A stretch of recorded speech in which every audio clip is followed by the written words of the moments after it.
Hi everyone!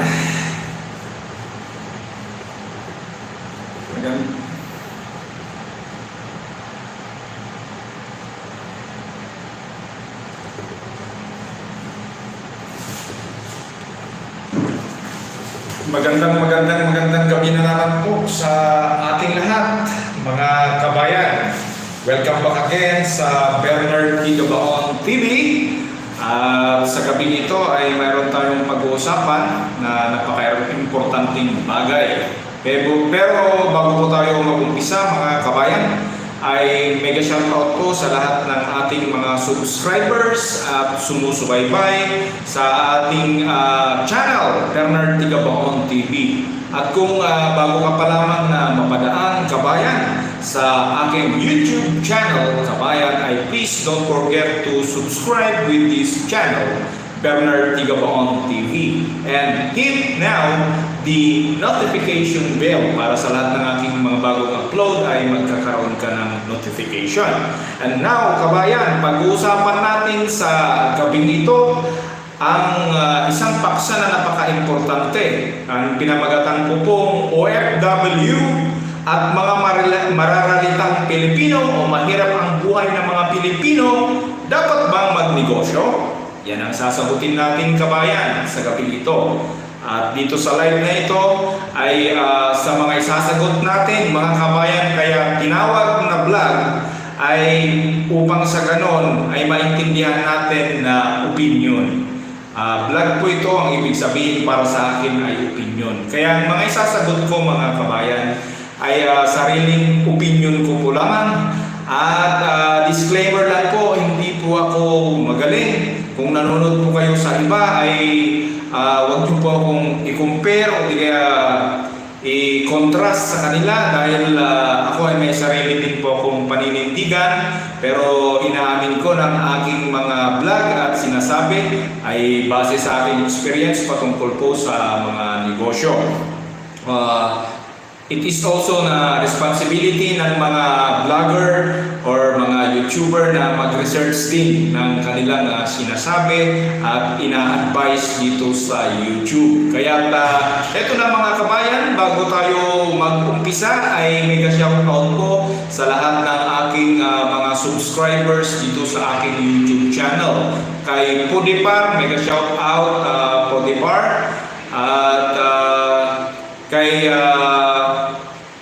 kay sa mga iba pang mga subscriber natin ay mega shoutout sa inyo kahit saan ka mang panig ng mundo. Kung ikaw man ay nandiyan sa bandang US, bandang Europe, Singapore, dito sa Middle East, mega shoutout po sa inyong lahat. At sugin na natin, mega shoutout din po sa lahat na sumusuporta.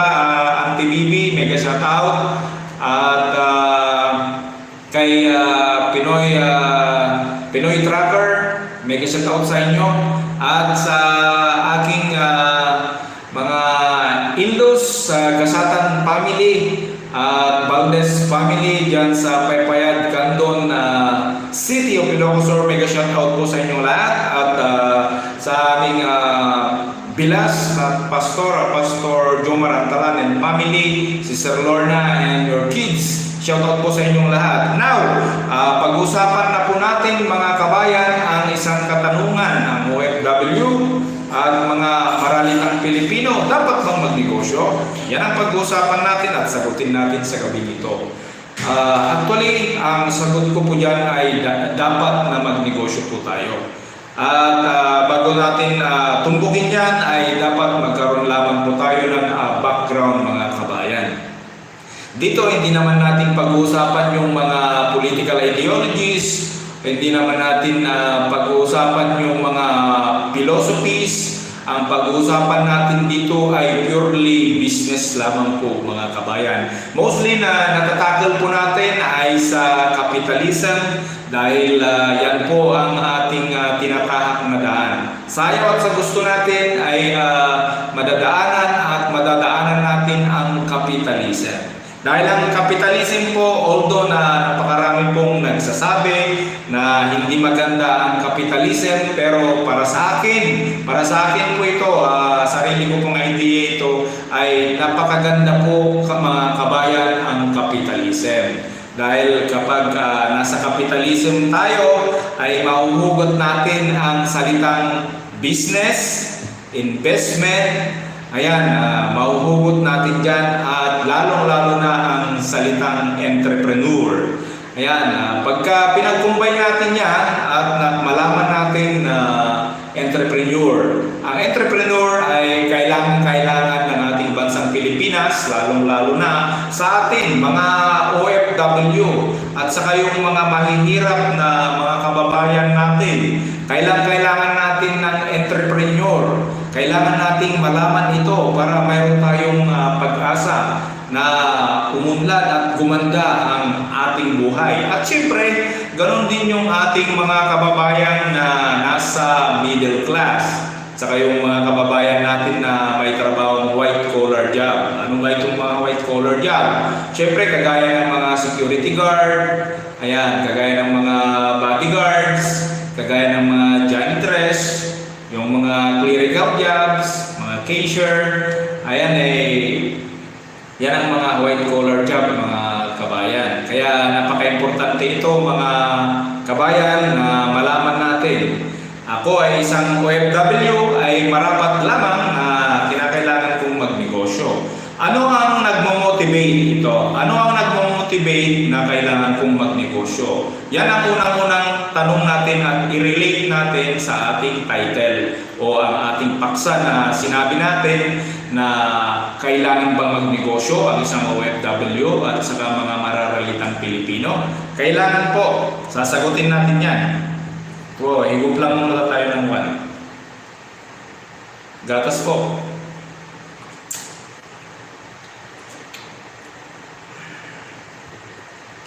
Yan po, tama po yan mga kabayan.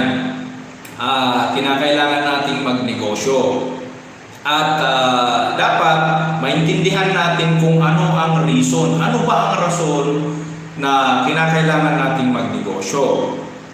Una, marami ang nagsasabi na kinakailangan nilang magnegosyo dahil gusto nilang kumita ng limpak-limpak na pera.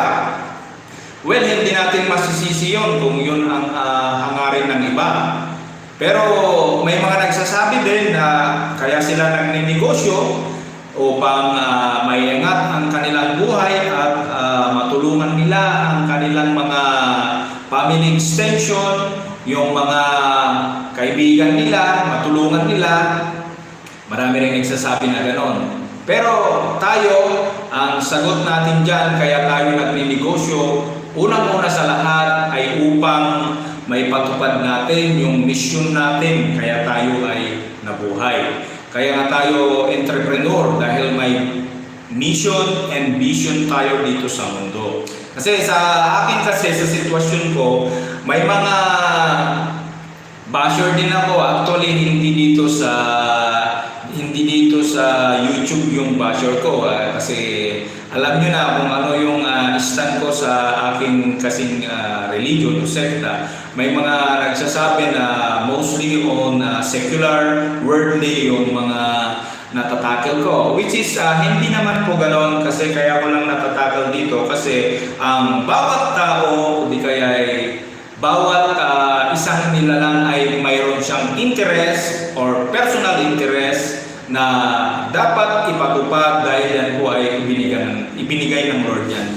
At pagpapatuloy natin mga kabayan, i-open ko lang ito.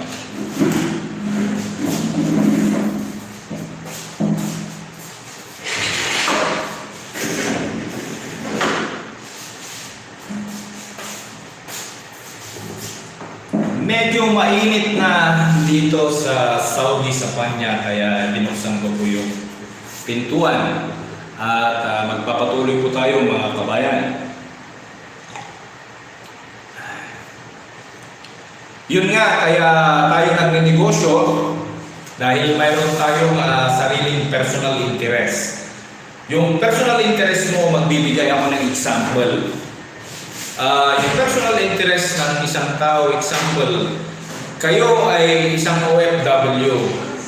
Pag nag-exit ka dito or kahit hindi ka pa nag-exit, gusto mo na gumanda ang iyong buhay. Gusto mo na maibigay yung pangangailangan ng iyong mga anak. Pero minsan may conflict. Dahil mababa ang sahod mo dito, hindi mo mabibigay yung pangangailangan nila.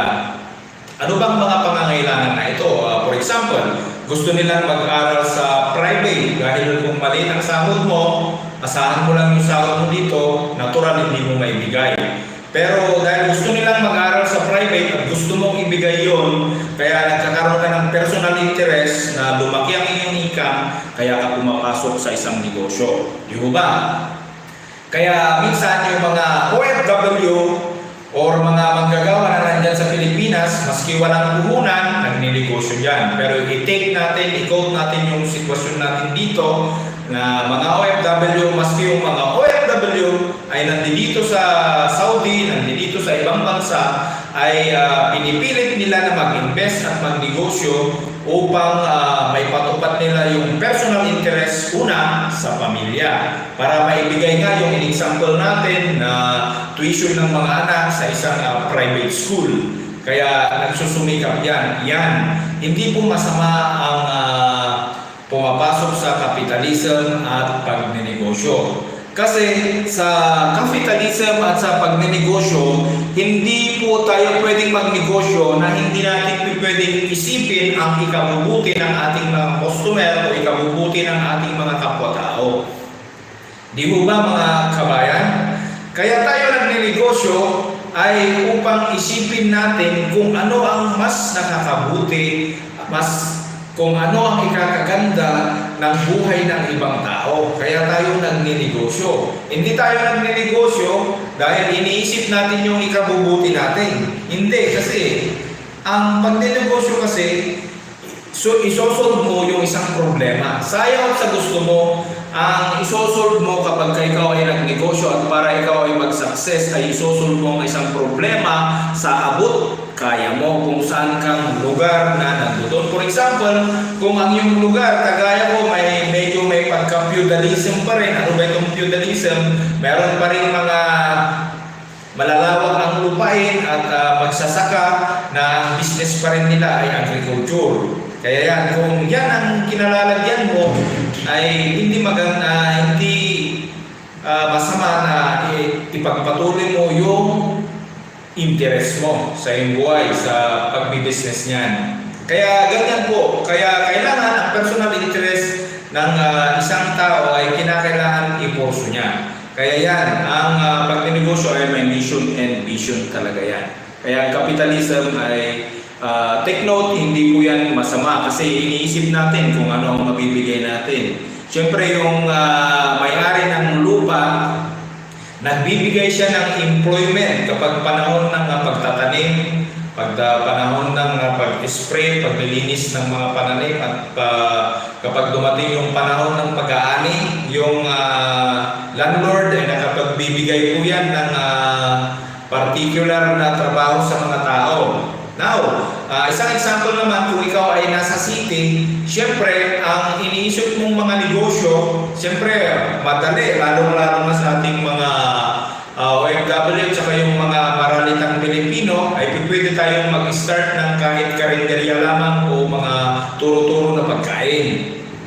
Kasi ang sinulog natin doon, kagutuman, nag-serve tayo ng magandang pagkain. Siyempre, kahit kapitalism na ang pinag-uusapan natin dito, pag nag-business tayo, siyempre yung ikabubuti pa rin, hindi tayo makakaligtas sa ikabubuti ng kapwa nating tao kung tayo ay nagnegosyo. Puros lahat ikabubuti ng kapwa nating tao ang ating pag-uusapan kung tayo ay nagnegosyo. In return, magkaka-profits po tayo sa ating ginagawa. Kaya napakaganda pong magnegosyo.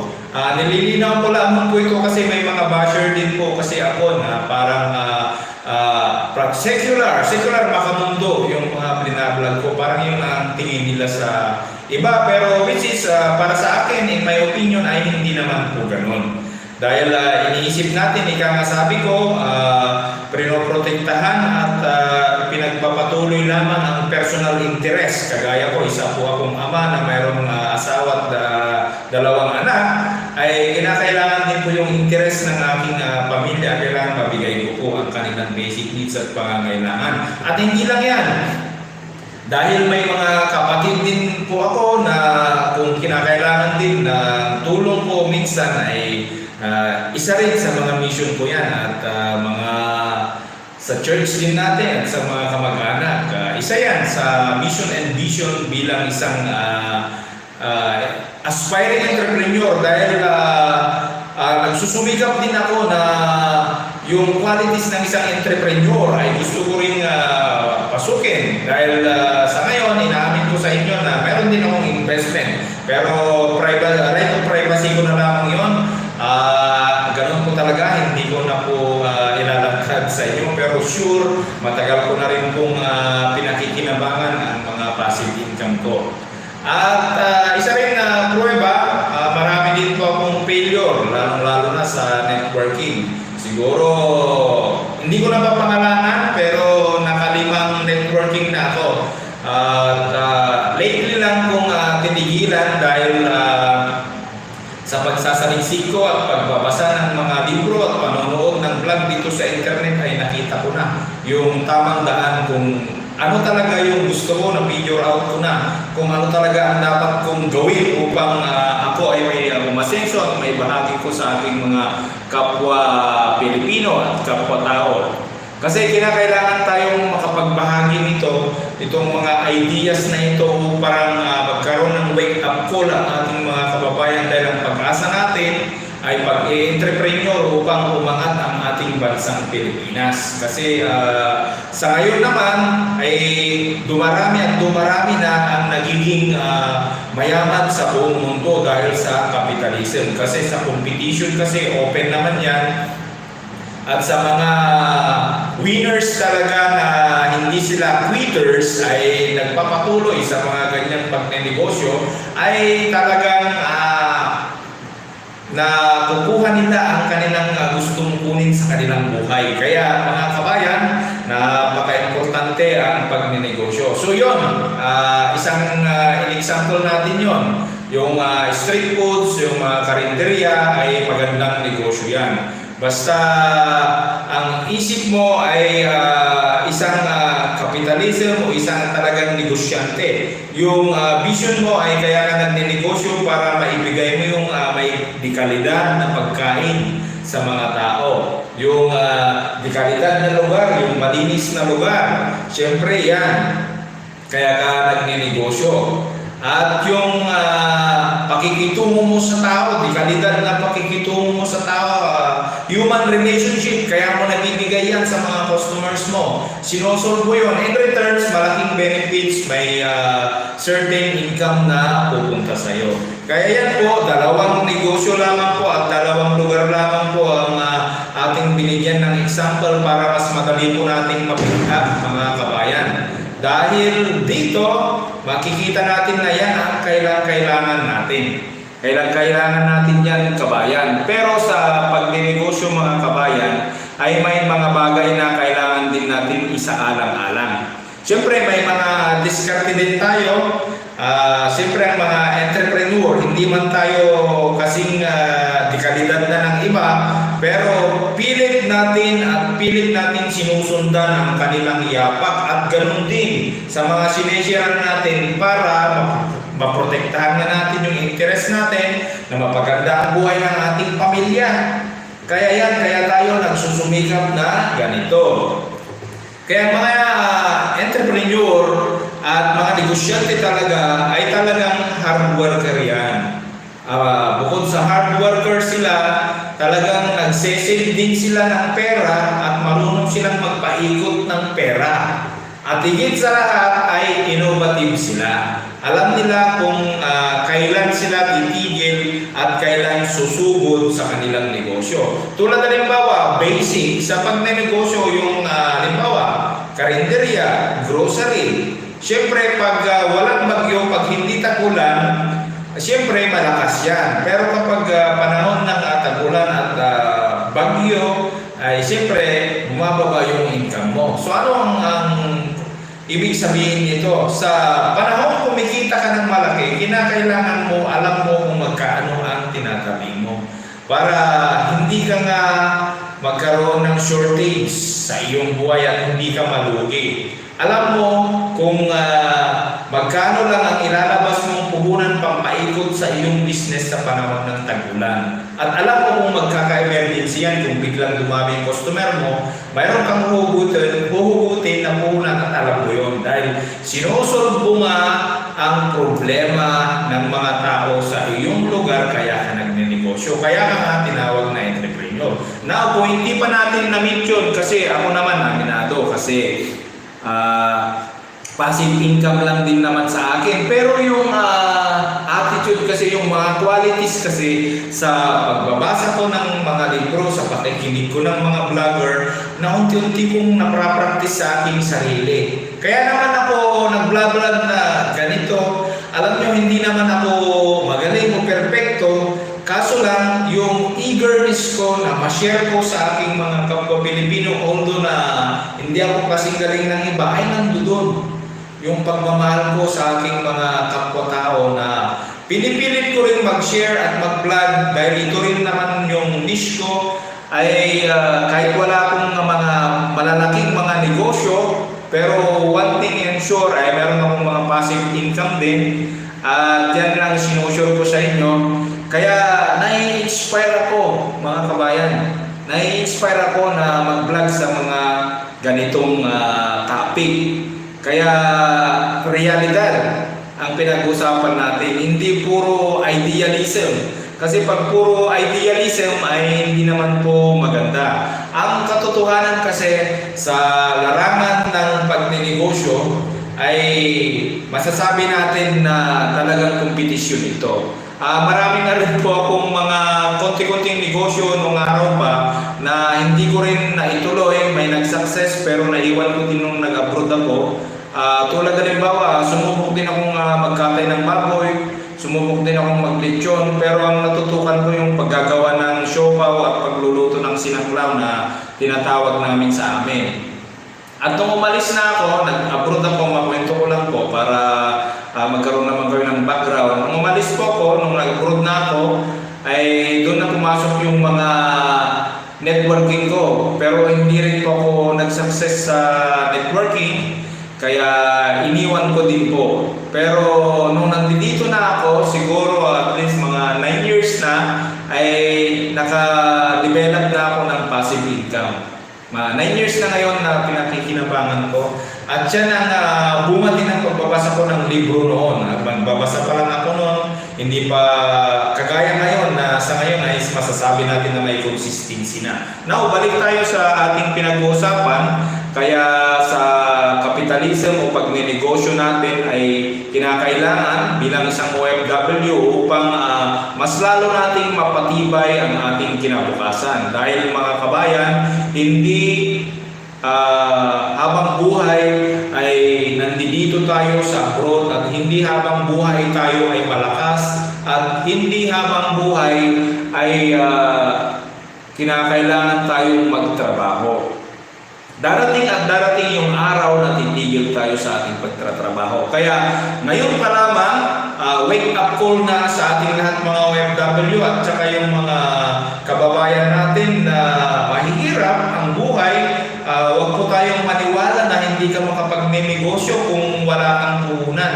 Maraming negosyo na walang puhunan at kung ano ang abot mo lang, naniniwala po ako dyan sa kung ano lang ang abot mo, yun lang ang pwede mong umpisahan, ay mabuti po yan. Kasi kapag yung mga abot mo lamang at ina-appreciate mo kung anong meron ka, tulad halimbawa, walang-wala ka, kawayan lang ang meron ka.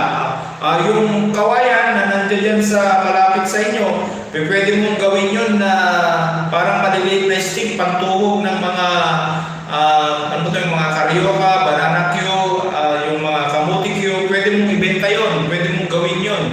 Linisan mo, gawin mong stick yun, pwede ibenta yun. Example po lamang yun na kung yun ang mga abot mo. Di ba ba? At kung may mga prutas, may mga gulay, kung yun ang mga pwede mong i-sale, ibenta, ay pwede mong gawin yun. Yun ang mga negosyo. nag-iisip ka, nag-figure out ka ng pangmalakihan ng mga negosyo. Ang pagnenegosyo naman ay kinakailangan mag-umpisa ka sa maliit. At kinakailangan na makuha mo yung exact na rotation ng iyong mga negosyo. Kung maaari, kahit 1 year and a half to 2 years para masabi mo na successful ka, ay kinakailangan na pagdaanan mo na yan. Kagaya ng sinasabi ko, iba yung alam mo kaysa alam mo lang talaga. Tulad na limbawa, alam mo na yung negosyo mo sa panahon ng tag-ulan ay hihina yan. Pero hanggang dun lang, mas maganda na alam mo talaga. Dahil ang sinasabi ko, kung alam mo talaga na yan ay hihina sa panahon ng tag-ulan ang iyong halimbawa, karinderya, alam mo kung kailan mo ikakat yung puhunan mo. At alam mo kung kailan dadagdagan mo ng konti yung presyo mo. Huwag naman yung sobra para hindi naman mabigatan yung mga customer natin. Yun lang ang sinasabi ko na parang basihan natin para makita natin at malaman natin ang ating sinasabi na mas maganda nga yung alam mo talaga kaysa alam mo lang. Kaya mga kabayan, yan ang sinasabi ko sa inyo na kinakailangan tayong magnegosyo. Kaya sa aking mga kapwa OFW, kahit maliit lamang ang ating puhunan, maliit lamang ang ating iniisip ng mga negosyo, ang importante mayroon tayong execution. At sa mga medyo malakas-lakas naman ng loob, kasi kung entrepreneur talaga ay risk taker yan. Ngayon kung hindi pa natin abot yung mga ganong qualities, mga core values, ay antayin natin na dumating yon. Kailangan kung mag-uumpisa tayo sa maliit na negosyo, mga kabayan. Sa mga nagnanais naman na talagang gustong mag-try, mag-experiment ng kanilang negosyo upang ang kanilang ideas ay may put into execution at mabigyan ng aksyon, ay maganda po yan. Kung mayroon kayong extra pera, instead na bumili kayo ng mga libro na or mga ibang binibenta nila dyan, or mga ibang negosyo na nag-aalok sa inyo, mas maganda siguro na mag-eksperimento na kayo ng iyong mga negosyo. At kung malugi man kayo, at least mayroon kayong natutunan. Dapat lahat ng iyong mga failure sa iyong mga negosyo isulat nyo, at kapag gusto nyo magsimula, doon kayo magsimula sa mga failure ninyo. Sa mga failure natin, doon tayo magsisimula para doon natin humuhugutin, doon natin ipoformulate yung ating mga bagong aksyon sa ating mga negosyo. At so, I hope na ang vlog na ito, mga kabayan, ay nakatulong po, nagbigay ng enlighten para sa ating lahat, mga kabayan. So, ang vlog ko na ito ay hanggang dito lamang po, short lamang po ang vlog kong ito. Naway mga kabayan ay nakatulong po sa inyo. Sana ay magkaisa po tayo na suportahan ang aking YouTube channel, at huwag po natin kakalimutan na ipanalangin ang buong mundo, lalong-lalo na ang buong Pilipinas, na sana matapos na ang COVID-19 para bumalik na sa normal, una sa lahat ang buhay natin, para magkaroon tayo ng seguridad sa ating health at para makapag-ikot na rin ang merkado sa ekonomiya ng bawat bansa sa buong mundo. Kaya hanggang dito na lamang po. Ako po si Mr. Bernard Tubera Gabaon na nagsasabi sa inyo, go negosyo, practical tips ang kailangan mo upang ikaw ay umasenso, at hatid po ito ni Bernard Gabaon ang nagsasabi sa inyong God bless you po.